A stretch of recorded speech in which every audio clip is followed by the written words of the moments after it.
지난 시간에 목사님께서 씨 뿌리는 자의 비유를 통해서 예수님께서는 하나님 나라의 복음의 씨를 뿌렸습니다. 그러나 그 땅속에 심겨진 그 씨가 어떻게 자라는지 우리는 알 수가 없습니다. 땅의 기운과 또 하나님께서 주신 햇볕과 비를 통해서 우리가 잠자고 하는, 일어나서고 하는 이 일상의 삶 속에서 쑥쑥 자라나게 됩니다. 그 자라남 가운데 예수님께서는 두 번째 천국 비유인 가라지 비유를 말씀하셨습니다. 밭의 가라지 비유의 내용은 대략 이렇습니다. 주인이 좋은 밭에 좋은 씨를 뿌렸습니다. 그런데 원수가 곡식 가운데 가라지를 더 뿌렸습니다. 어느덧 밭에 곡식이 익었을 때쯤 가라지가 보였습니다. 종들이 와서 주인에게 하는 질문은 두 가지입니다. 저 가라지가 어디서 났습니까? 원수가 그렇게 하였구나. 그러면 저 가라지들을 우리가 뽑기를 원하시나이까? 내버려 두라. 가라지를 뽑다가 곡식마저 다칠까 염려한다고 이렇게 말씀하셨습니다. 후에 가라지는 예수님께서 추수 때에 가라지는 분명하게 불사를 것이고 곡식의 알곡은 곡간에 들인다라고 말씀하셨습니다.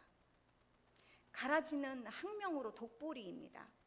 어릴 때는 밀과 비슷해서 구분을 할 수가 없습니다. 저희 벼농사를 지어보신 분들은 알겠지만 벼와 피를 구분하지 못하는 것과처럼 밀과 이 독보리를 구분하는 것이 어렵습니다. 그런데 이것이 열매를 맺을 때쯤 되면 분명하게 구분할 수가 있다는 것입니다. 그 가라지의 특징이 뭐냐면 뿌리가 땅 밑으로 깊게 뻗어서 곡식 한가운데 뿌려졌기 때문에 곡식의 뿌리를 얽혀매서 감싸고 있다라는 특징이 있습니다. 오늘 알곡과 가라지 비유에서 중요한 특징 중 가장 핵심적인 특징이 뭐냐면 알곡과 가라지가 같이 공존한다는 것입니다. 함께 자란다고 하는 것입니다. 오늘 말씀의 첫 번째 24절에서 천국은 좋은 씨를 제 밭에 뿌린 것 같다라고 말씀하셨습니다.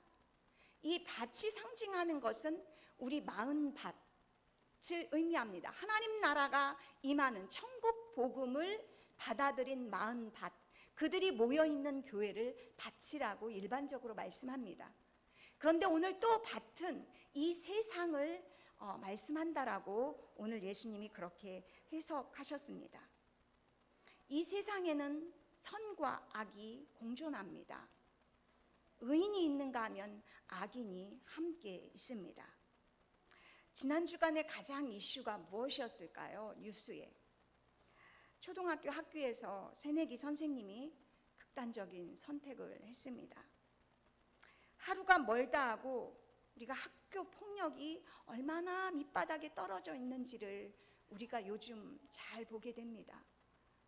오죽하면 그 인터넷 사진에 떠돌아다니는 것이 선생님의 머리채를 휘어잡고 그래서 선생님이 바닥에서 질질 기어가는 그 사진이 우리는 뉴스를 통해서 인터넷상을 통해서 교권이 얼마나 땅바닥에 내동그라 쳐 있는지를 보게 됩니다. 이것이 우리의 학교의 현실입니다.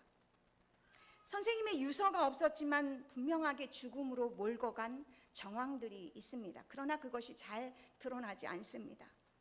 이기적이고 부조리한 구조적인 문제들이 수면으로 떠올라서 이 문제 해결에 어떤 길이 열려지기를 소망해 봅니다. 교권과 학생들의 인권이 상생할 수 있는 그런 길이 모색되어지는 죽음이기를 저는 기도했습니다. 단순히 개인적인 죽음으로 매독되지 않고 그 선생님의 죽음이 유야유야 묻혀지지 않기를 바랍니다. 저는 계속되는 그 기사 속에서 막 울분이 터졌습니다. 교권은 교권대로 왜 저렇게 땅에 떨어졌는가? 왜 학폭이 학교 안에서 저렇게 내버려 두도록 그렇게 할 수밖에 없는 구조적인 현실, 간섭하는 학부모님들의 성화 같은 그러한 모습들, 그리고 학교는 학교대로 자기의 입장만을 고수하는 모습들, 또 그것을 정치권은 여야 나누어서 자기들의 입장만을 대변하는 모습들 속에서 제가 막 화가 났습니다.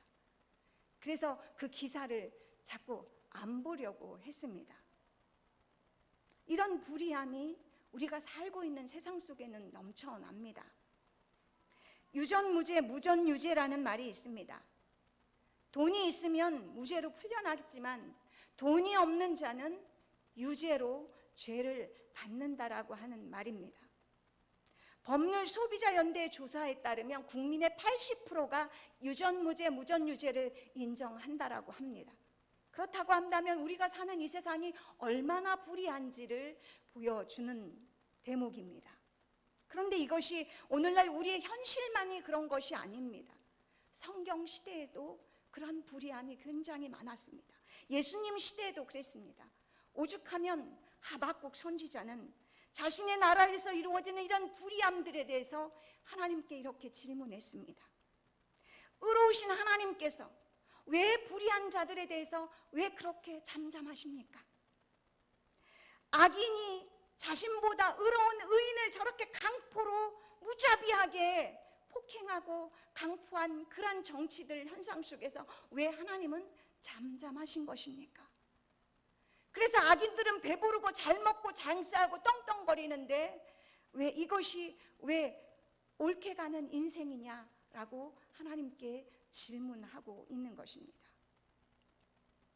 밭의 가라지 비유에서 우리가 생각해 볼 것은 이런 선과 악이 공존하는 시대 속에서 하나님은 악한 일들에 대해서 왜 즉시 심판하지 않는가 하는 그런 하박국의 질문과 똑같은 질문을 생각해 봅니다. 이 세상에는 선과 악이, 의인과 악인이 뚜렷이 구분되는 일들도 있습니다.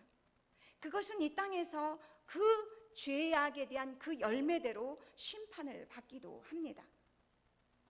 그런데 선과 악의 기준이 모호한 것들이 있습니다. 그 선과 악의 기준이라는 것이 역사와 시대마다 다를 수 있다라고 하는 것입니다. 오늘날 어떻습니까? 차별금지법 안에 우리의 인권이라는 이름 아래 선과 악이 혼재돼서 선과 악이 뒤바뀌고 있지 않습니까? 그랬을 때 어떻게 누가 심판을 할 것인가 하는 것입니다. 오늘 특히 가라지는 어릴 때는 보이지 구분하지 못한다라고 했습니다. 나타나지 않는 죄악은 우리가 어떻게 심판할 것인가 하는 것입니다. 분명히 드러나는 그 죄악도 있지만 드러나지 않는 죄악들이 분명하게 우리 사이에 부조리함 속에서 구조 속에서 분명하게 있습니다.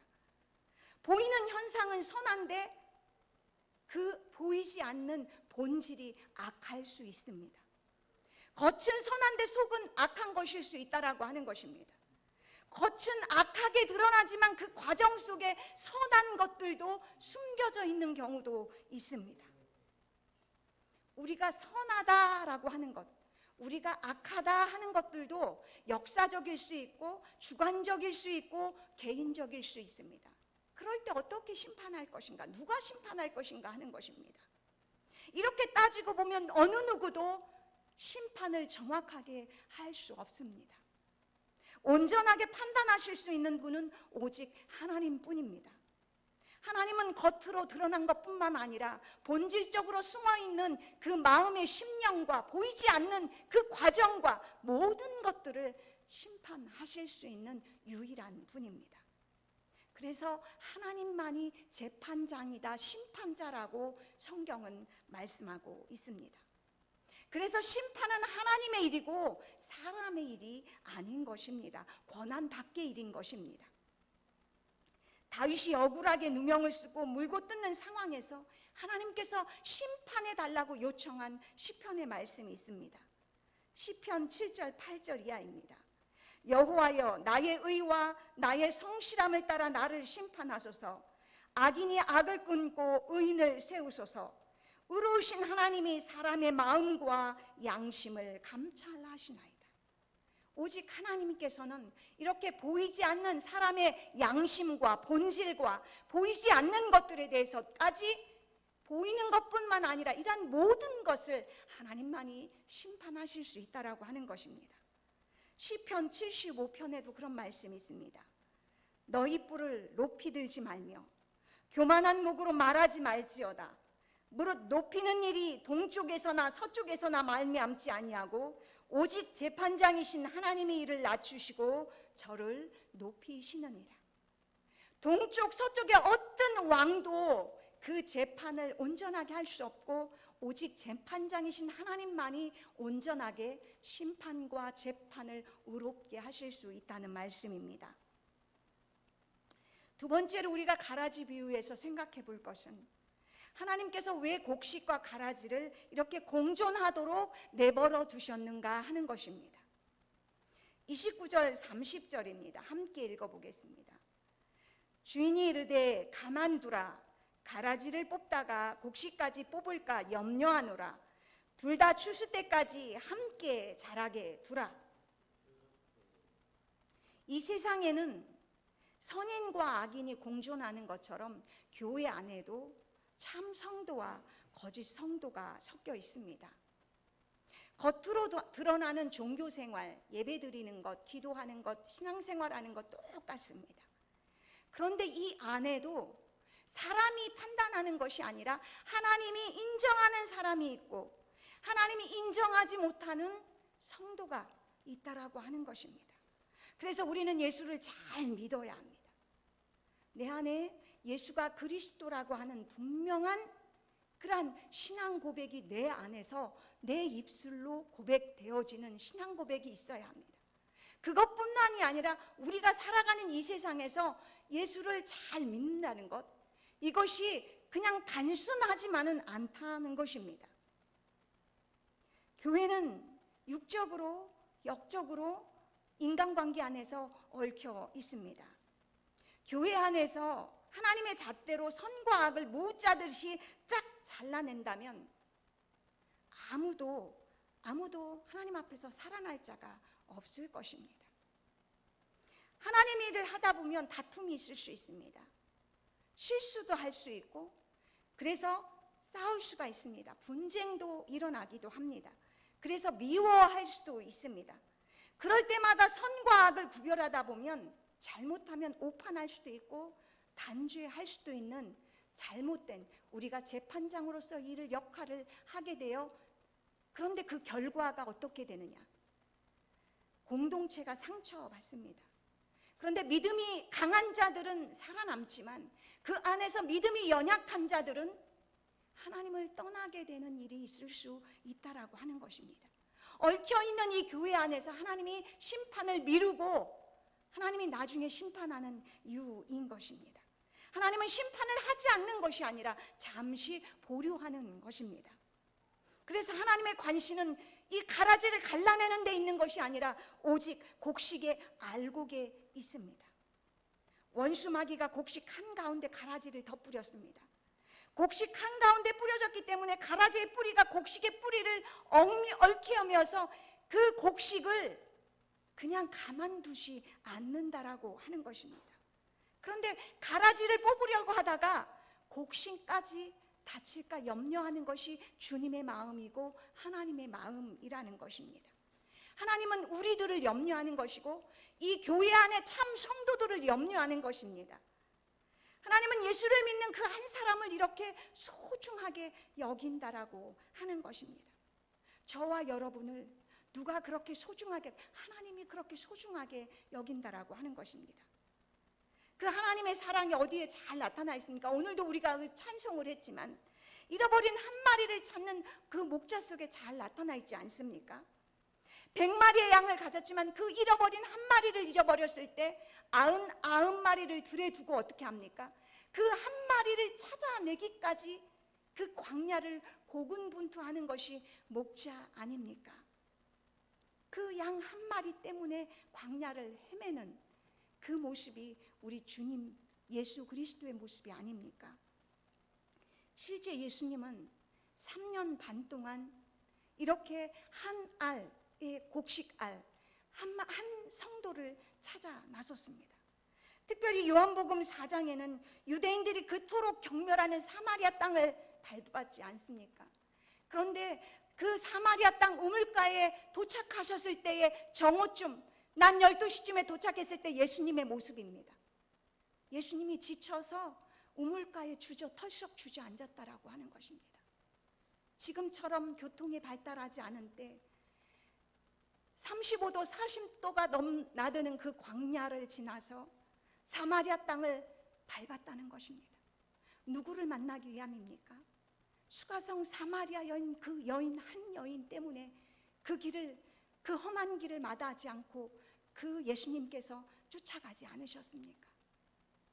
그 길 잃은 여인을, 그 인생의 길을 잃고 방황하는 그 여인을 찾아서 그 여인의 올바른 길을 찾아주기 위해서 그 여인을 만나기 위함입니다.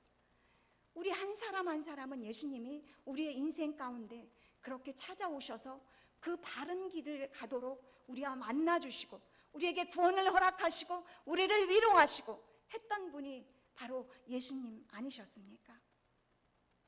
알과 카노라도 다치는 것은 하나님의 뜻이 아닙니다. 하나님은 설령 가라지를 다 뽑는다 할지라도 알곡 하나와 바꾸지 않을 것입니다. 그 한 사람 때문에, 그 알곡 하나 때문에 하나님은 독생자 하나뿐인 예수 그리스도를 십자가에서 외면하지 않으셨습니까? 우리가 주목해야 하는 것은 바로 이것입니다. 우리는 하나님의 사랑을 주목해야 합니다.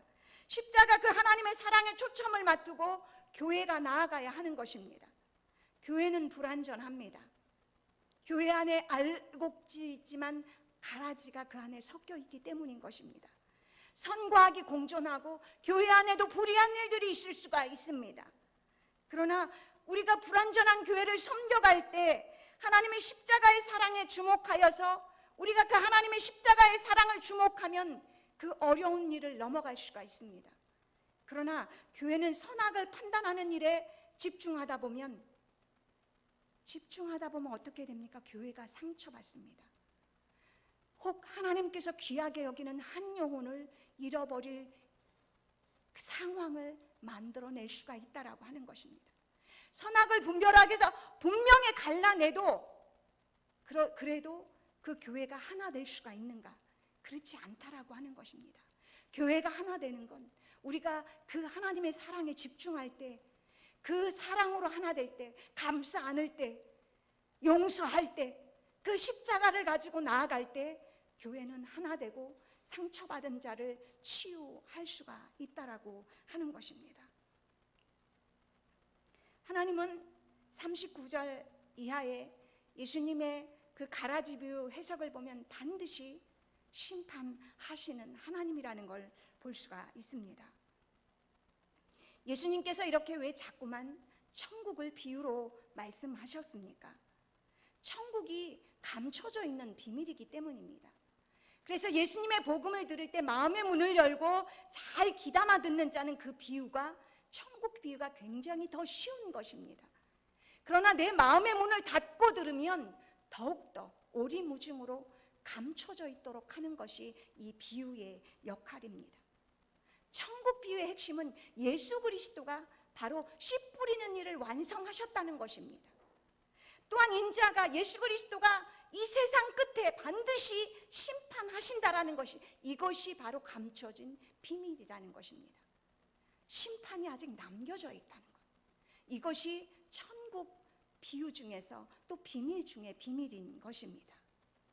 반드시 먼저 가라지다는 불쏘시개처럼 풀무쁘게 던져지고 알곡은 반드시 하나님의 곳간 안에 넣어두신다라고 말씀하셨습니다. 교회 안에서 우리가 주의할 것들이 있습니다. 교회 안의 성도들이 가라지와 같은 역할들을 하는 걸 하나님은 심판하신다라고 하는 것입니다. 41절, 42절을 한번 같이 읽어보겠습니다. 인자가 그 천사들을 보내리니 그들이 그 나라에서 모든 넘어지게 하는 것과 또 불법을 행하는 자들을 거두어내어 풀무불에 던져 넣으리니 거기서 울며 이를 갈게 되리라. 인자가 그 추수꾼 천사들을 보내서 그들이 그 나라에서 가라지들을 거두어낸다라고 말합니다. 그 교회 안에서, 성도들의 무리 안에서 가라지들이 어떤 자들인가? 모든 넘어지게 하는 것과 또 불법을 행하는 자들이라고 오늘 말씀하고 있습니다. 넘어지게 하는 것, 그 원어는 짐승을 잡는 데 사용하는 덫, 올가미, 함정이라는 데서 유래가 됐습니다. 그러니까 다른 사람 앞에, 성도 앞에 올가미를 두고 내 행위가 올가미가 된다는 것입니다. 덫이 된다는 것입니다. 걸려 넘어지게 되는 돌부리가 된다라고 하는 것입니다. 내 행위가, 내 행동이, 내 언행이 누군가는 걸려 넘어지게 하는 것, 이렇게 될 게, 그 한 영혼이 만약에 연약한 성도라고 한다면 하나님 앞에 심판받는다는 것입니다. 불법을 행하는 자들, 법이 없는 자들, 복음이 없는 자들, 말씀이 없는 자들을 하는, 불법이 없는 자들 하나님이 심판하십니다. 특별히 하나님의 말씀을 맡은 자들은 엄중합니다. 하나님께서 거짓 선지자, 양의 탈을 쓴 이리를, 늑대를 하나님께서 심판하신다고 하셨습니다. 이들은 바른 복음이 아닌 다른 복음을 성도들 앞에 두었을 때 그 엄중한 심판이 있다라고 하나님께서는 말씀하셨습니다. 사도 바울이 왜 유대인들과 그토록 다툽니까? 처음에는 복음으로 시작했다가 다른 복음을 집어넣는다는 것입니다. 처음에는 복음으로 시작했다가 율법으로 마치게 하는 그들을 불법을 행하는 자들이라고 말씀했습니다. 교회 안에서 복음으로 시작했다가 율법을 행해야만 구원을 받는다라는 이런 가르침을 가르칠 때 그들은 하나님 앞에 심판받는다라는 거 아닌 것입니다. 왜? 그들을 영영한 지옥 자식으로 만들기 때문인 것입니다. 누가 천국에 들어가는가? 나더러 주여 주여 하는 자가 아닙니다. 내가 예수 이름을 부른다고 천국에 들어가지 않습니다. 하늘에 계신 내 아버지의 뜻대로 행하는 자라야 천국에 들어간다고 오늘 마태복음은 말씀하고 있습니다. 그날에 많은 사람들이 내가 주의 이름으로, 예수 이름으로 귀신 쫓아냈습니다. 내가 예수 이름으로 일했습니다. 내가 예수 이름으로 많은 권능을 행했습니다. 그러나 주님의 말씀은 무엇입니까? 나는 너희를 도무지 모른다. 불법을 행하는 자들아, 울며 이를 감히 있으리라. 이렇게 불법을 행하는 자들에게 하나님께서 엄중한 심판을 한다라고 지금 교회 안에 말씀하고 있는 것입니다. 우리가 더 주의해야 할 것들이 있습니다. 누구든지 나를 믿는 자는, 나를 믿는 이 작은 자 하나를 실족하게 하면, 작은 자, 이제 갓 들어온, 이제 예수 믿는 자, 그래서 믿음이 무엇인지 확실히 모르는 자들이 교회 안에 있다란, 하나님의 택한 믿음이 연약한 자들이 교회 안에 있다라고 하는 것입니다. 이런 자들을 실족하게 하면, 이런 자들 앞에 거치는 것을 둔다고 한다면, 내 언행으로 인하여서 이런 자들이 넘어지게 하는 자들은 어떠는가? 차라리 연자맷돌을 그 목에 달려서 깊은 바다에 빠뜨려지는 것이 더 낫다라고 오늘 하나님은 말씀하고 있습니다. 실족하게 하는 그 사람에게 화가 있을 것이다라고 말씀하고 있습니다. 사도 바울이 하나님의 택한 이 소자 하나를 얼마나 귀하게 생각했는가를 고린도전서 8, 9장에 보면 잘 나타나 있습니다. 고린도 교회는 사도 바울이 개척한 교회입니다. 바울은 고린도 교회 안에서 많은 권리를 행할 권리와 자유를 갖고 있었습니다. 사도권이 그에게 있었습니다. 보수를 받을 당연한 권리가 있었습니다. 쉴 권리가 있었습니다. 그래서 일을 하지 않을 권리도 있었습니다. 그러나 사도 바울은 그 권리를 하나도 쓰지 않았다라고 말씀합니다. 왜냐하면 복음 전파에 장애가 될까 두려웠다라고 말씀하고 있습니다. 그러면서 그가 고백합니다. 내가 하나님 앞에서 받을 상이 딱 두 가지 있다고 합니다. 첫 번째는 내가 복음을 값없이 받았기 때문에 값없이 복음을 전하는 것 때문에 상을 받는다라는 것입니다. 또 하나, 내가 이 권리와 자유가 있지만 내가 이 권리와 자유를 다 쓰지 않은 것 때문에 내가 하나님 앞에서 상을 받게 될 것이다라고 말씀하고 있습니다. 그러면서 사도 바울이 고린도 교회를 향해서 경고를 합니다. 너희의 권리와 자유가 믿음이 약한 자들에게 걸려 넘어지게 하는 것이 되지 않도록 조심하라. 믿음이 연약한 자들을 쓰러뜨리지 않도록 조심하라. 이것이 고린도 교회, 분쟁 있는 교회의 한 경고인 것입니다. 그러면서 사도 바울이 내가 고기를 내 형제로 인해서 내가 형제를 넘어지게 한다면 나는 일평생 우상에게 절했던 그 고기를 먹을 수 있는 권리와 자유가 나는 충분히 있지만 유상에게 절했던 그 고기를 일평생 먹지 않겠다라고 그렇게 고백하고 있지 않습니까? 교회는 불완전하지만 주님의 몸된 교회입니다. 주님의 몸된 교회는 십자가의 보혈의 피값으로 세워진 교회라고 하는 것입니다.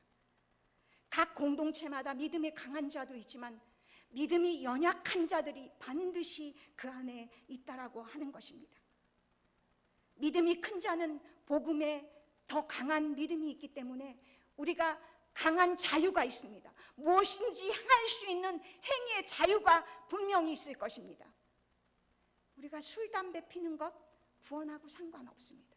할 수 있는 자유가 우리에게는 있습니다. 그러나 그것이 누군가 믿음이 연약한 자를 믿음을 떨어뜨리게 하는 동기가 된다면 그것은 사도 바울의 고백과 같이 나는 결단코 이 일을 행하지 않겠다라고 복음의 방해가 된다면 하지 않겠다라고 하는 것입니다. 내가 내 몸을 쳐 복종하게 하면 내가 남에게 전파한 후에 자신이 도리어 버림을 당할까 그것이 두렵기 때문이라고 사도 바울은 그렇게 말씀하고 있습니다. 예수님은 곡식과 가라지 비유를 많은 무리 앞에서 선포했지만 그 해석만은 오늘 집안에서 제자들에게만 오늘 그 해석을 해주셨습니다. 왜 제자들에게만 해주셨습니까? 마태복음은 종은 복음을 맡은 자들을 제자들을 비유하고 있습니다. 천국은 좋은 씨를 뿌리는 밭과 같다라고 뿌리는 사람과 같다라고 오늘 24절에 말씀하고 있습니다. 천국 복음은 씨 뿌리는 타종은 현재 여기에서 이 세상에서 이루어지는 것입니다. 그러나 심판은 아직 이루어지지 않은 것입니다. 그리고 심판은 하나님의 권한 안에 있는 것이고 사람의 권한이 아닙니다. 그래서 이 심판은 하나님께 맡기라는 것입니다. 이 세상의 불의한 것들도 하나님께 맡기라는 것입니다. 그리고 선과 악을 구분하는 것도 실은 하나님께 맡기라는 것입니다. 설령 알곡이 어떻게 될까? 이 알곡이 과연 잘 자라날까? 이 가라지 속에서 있는 그 알곡도 하나님께 맡기라는 것입니다. 왜? 그 알곡을 위해서 예수께서 십자가에서 피값을 흘리면서 사주셨는데 그 알곡을 하나님이 살리지 않겠냐 하는 것입니다. 그것은 맡기고 그러나 교회에게 제자들에게 맡긴 것은 무엇입니까? 복음 전파하는 입니다. 하나님이 그토록 사랑하시는 한 영혼 찾는 것들은 제자들에게 맡기고 교회에 맡겼다라고 하는 사실입니다. 그것에 더 집중할 것을 오늘 예수님은 말씀하고 있는 것입니다. 이 복음을 전파하는 일에 집중하면서 교회가 혹여 연약하지만 문제가 있을 때마다 그리스도의 십자가의 사랑에 집중하면서 혹여 그 안에 연약한 자들을 혹 내가 실족하게 하지 않는지 내 행위와 내 언행을 통해서 실족하게 하지는 않는지 그렇다고 하면 조심하라고 오늘 제자들에게 교회에게만 말씀하고 있는 것입니다. 기도하시겠습니다. 보라, 지금은 은혜 받을 만한 때요. 보라, 지금은 구원의 날이로다. 하나님 아버지, 제자들에게 맡기셨던 그 복음 전파의 사명을 하나님 교회에게 주셨고 또 예수 믿는 우리 각 사람에게 주셨어. 하나님 이 땅에서 이 세상에서 복음 전파에 집중하고 그것에 열정을 쏟는 저와 성도들 교회가 되기를 소망합니다. 또한 혹여 교회가 문제가 있을 때마다 불의한 일이 있을 때마다 하나님 선악을 구별하는 데 집중하는 것이 아니라 복음 전파에 더 힘을 쓰며 예수 십자가의 사랑에 우리를 어떻게 더 사랑하셨는지 그 하나가 되는 일에 집중하는 교회들이 되게 하시며 혹 내가 교회를 무너뜨리지는 않는지 혹 내가 내 행위가 연약한 자를 무너뜨리게 하는 행위는 없는지 돌아볼 수 있도록 성령님 우리와 동행하여 주시옵소서. 감사를 드리며 예수 그리스도의 이름으로 기도하옵나이다. 아멘.